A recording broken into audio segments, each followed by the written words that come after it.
سلام میهن پاک و آزاد من، سلام ای تویی بیخ و بنیاد من.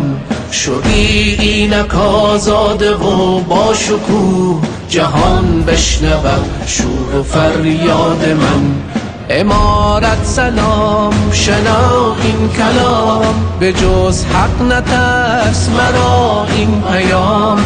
خدا با تو با دلت شاد شاد، چه تحریم شدیم چه رفتیم زیاد. جهاد و نبرد سرنوشت من است، چو دشمن همیشه مرا دشمن است. مرا ملتی پاک و هر دم شهید، همه شیر میدان ز مرد و زن است. زیادت مبر ای مرا هموطن، رشادت بود ریشه جان و تن. شهامت شهادت همیشه به پاد، چو باد جزو فرهنگ و ایمان من.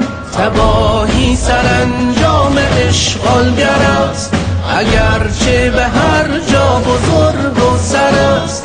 هر آن که نهد پا به این خاک خاک، سزایش سحر سرکشی بدتر است.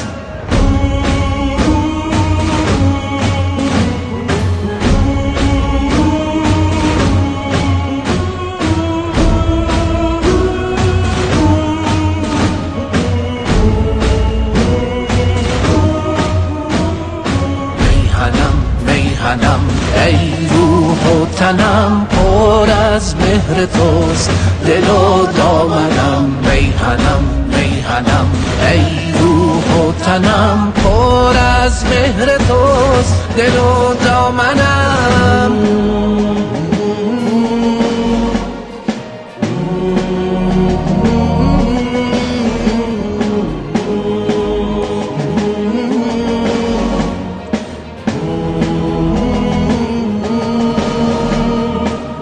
دعای من بر میهن است، صلح و امنیت صفا و گلشن است.